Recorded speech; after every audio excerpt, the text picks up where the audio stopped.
Hello, in this video we're going to talk about the phenomenon or the buzz behind Tilly Norwood and what it means from a legal and ethical perspective and how we can understand this type of actress or assets within the current industry standards being set on AI. Before we jump into that, I'm going to introduce myself. I'm Dr. Mathilde Pavis. I'm a legal advisor and the founder of Replique, which is a place where creatives and talents and producers interested in using AI responsibly and ethically can find advice, resources, and everything they need in order to get on with the technology and navigate this transition smoothly. Now, if you've been catching the news in this week of October 2025 when we're recording this video, no doubt you will have come across either in the industry press or in mainstream press the story of Tilly Norwood. Tilly Norwood has been presented by its creators as an AI actress, the first of its kind. Well, not quite, but almost. And it's been introduced by the AI talent studio called Shikoya, and behind that studio you have the producer Particle 6 being an independent producer. Now, this particular story caught the news probably for two factors or two reasons. First, AI interests people, especially when it's in the world of AI humans and digital replicas, which this is not, but it definitely classes as an AI human of sorts. And second, it's the application of AI in the context of the film and television industry, where there has been a notoriously complex or fraught relationship for the past few years. So put the two together and boom, you have a bit of a buzzing story, which is great PR, in fact, for that particular studio or producer.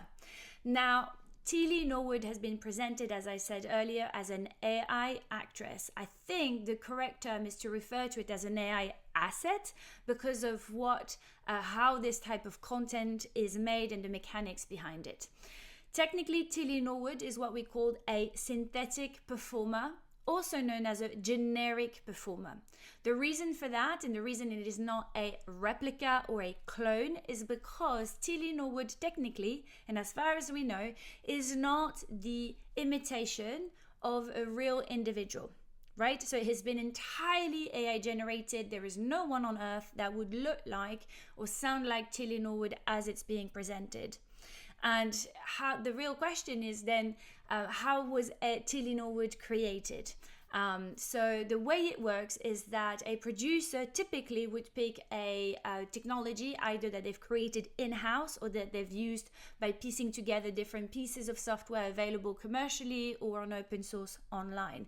And then you feed that tool different content and assets, typically images, videos, sound recordings of different people, and you start crafting and retraining the tool, fine-tuning the tool, I should say, in order to create an asset that is to the specifications you'd like it to be. So in this case, it's likely that the studio and the producer have asked for a female white actress, a brunette, with a kind of almond-shaped eyes that would register as in her early 30s, with specific body shapes and voice tone and texture and so forth, in order to then have a consistently and reliably promptable model of Tilly that can be generated. That would be a typical way of creating a synthetic performer, but today there are so many different sort of ways one can do that because the technology is new, and every engineering team or developing team, as well as with their creative directors and partners, they can come up with different ways of doing it. But this is a typical roadmap, for example, that I've just outlined.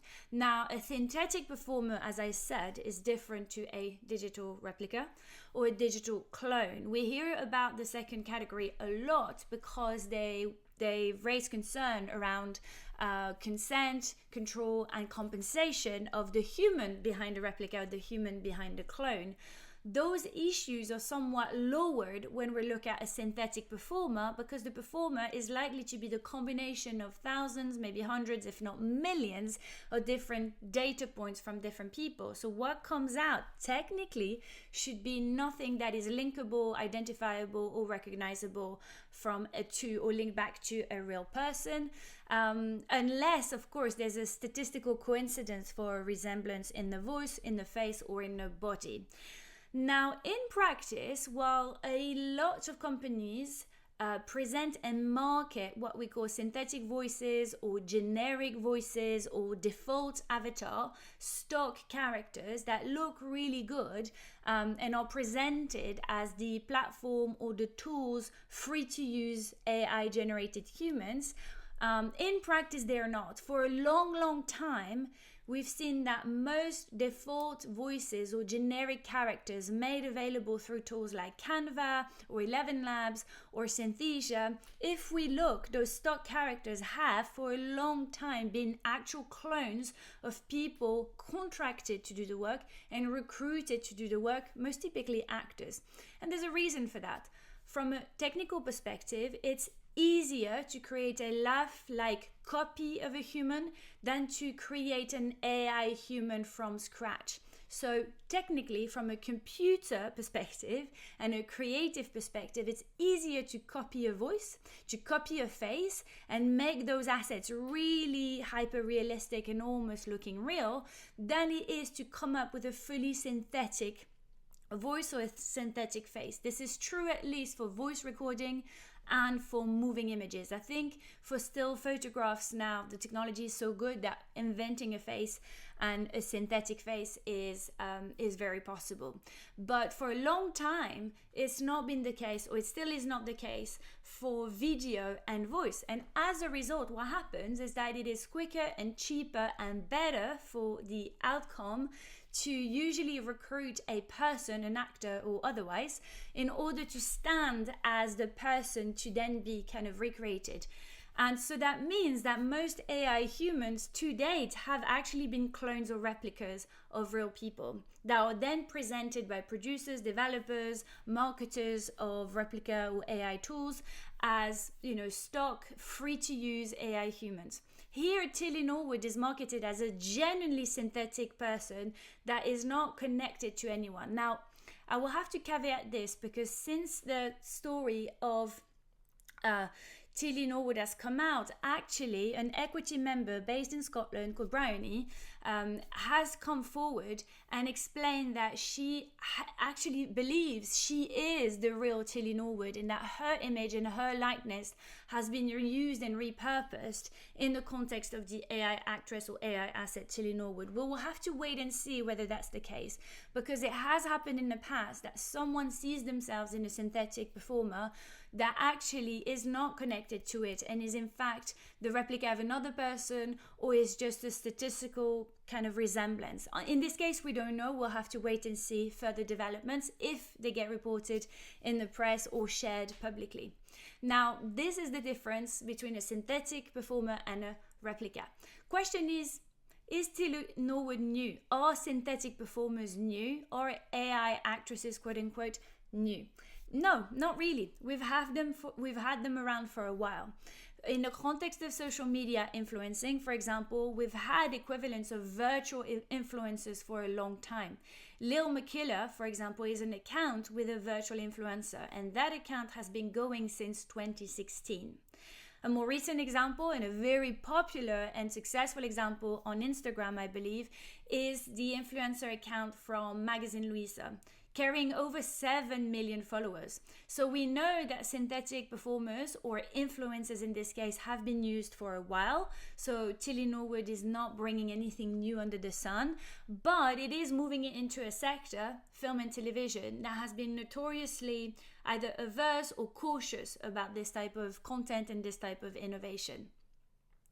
So what's the deal? What are the industry standards for using performers in the context of film and TV? If you remember, in 2023, the actors unions in the US, SAG-AFTRA, went on strike over a range of issues, including AI. And at the end of that strike, what ended the strike was a deal with the Producers Alliance that covered replica use primarily. In that deal, there is also a mention of synthetic performer. So the deal recognizes that category of asset as a synthetic performer, an AI-generated asset that presents like a real natural person and performer, but is not, right? So it's an important difference. And that is separate from the clauses and agreement that was set between the actors unions and the producers alliance on digital replica. It's a separate category. However, the 2023 agreement doesn't say much more than that. It says that if a producer is going to use a synthetic performer, they're going to bargain in good faith with the union.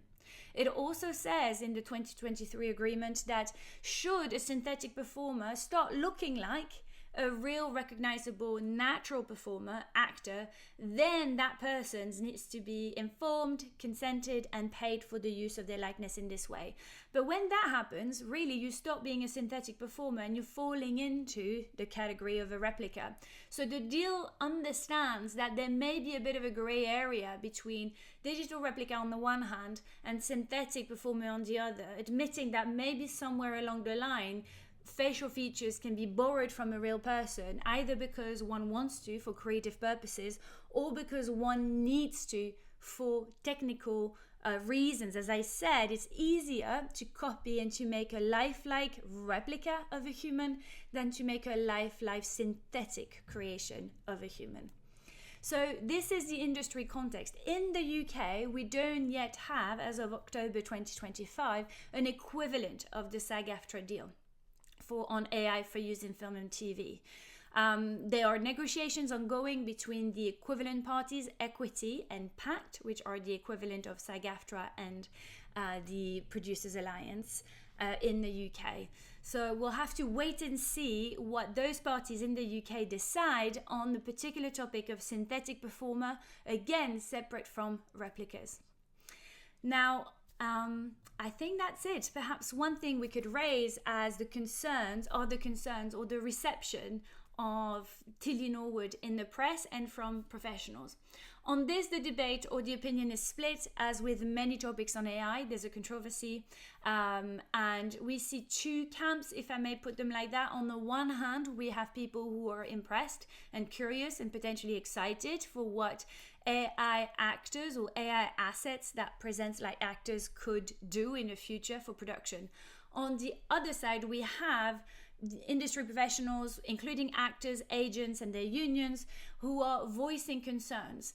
Their concerns falls within two categories broadly. The first is around rights infringement. People are asking, what has the technology capable of creating a Tilly Norwood been trained on? This is asking the same question of the disputes and lawsuits going on at the moment in different jurisdictions about what has OpenAI's tools like ChatGPT trained on? What has a tool like a Midjourney or a Runway been trained on? Has it been trained on content that was licensed for that purpose or free of rights? If not, is it a case of rights infringement for those creatives or rights holders? Is it a breach of copyright? Is it a breach of performers' rights? In the context of voice cloning or synthetic performers making, is it a breach of personal data regulation? At the moment, this question knows no answer.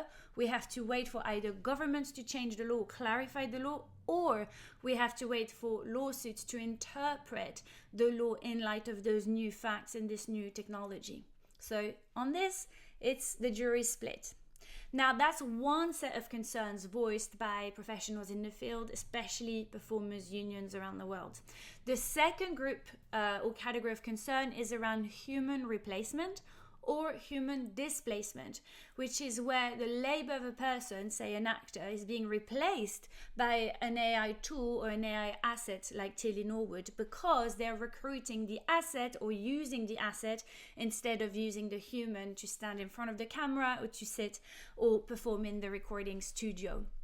Displacement happens where you are still recruited and employed by an engager, but the job description has changed significantly because, say, for example, instead of acting, you'll be asked to animate an avatar or another actor. So your job description is changed by the technology, but not entirely replaced. There are real loud, strong messages of warning about this, about the possibility for AI assets like Tilly Norwood to take over commercially lucrative and buoyant part of an acting or an actor's career and the acting industry, which could have knock-on implications that are pretty devastating. For example, if we start automating what are regarded as perhaps high commercial value but low artistic value content, then we may make evaporate sources of income for actors that help them participate and show up in independent theatre or cinema or charity work or working schools.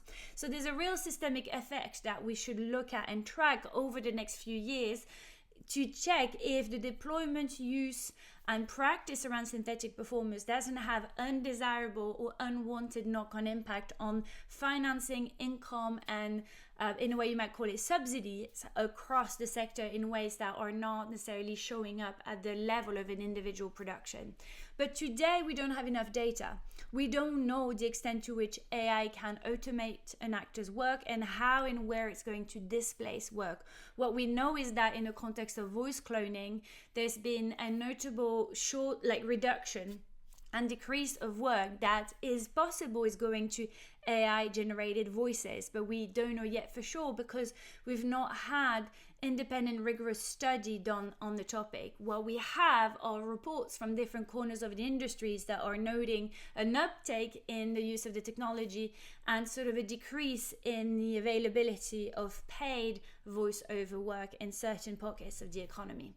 So that's the context, the definition, the risks, the upshots, the sort of potential downsides of using synthetic performers, looking at the example of Tilly Norwood. It's a space to watch for sure, especially in terms of how often synthetic performers will be used, what kind of projects will be wanting to use those assets over other forms of acting or performer work. I will catch you in the next video and I hope this was useful. Feel free to share, feel free to send me questions or follow-up comments, observations if you have any. I've read every single message we receive through our channels and they really help us know we're on the right track and make the content better. So see you next vid.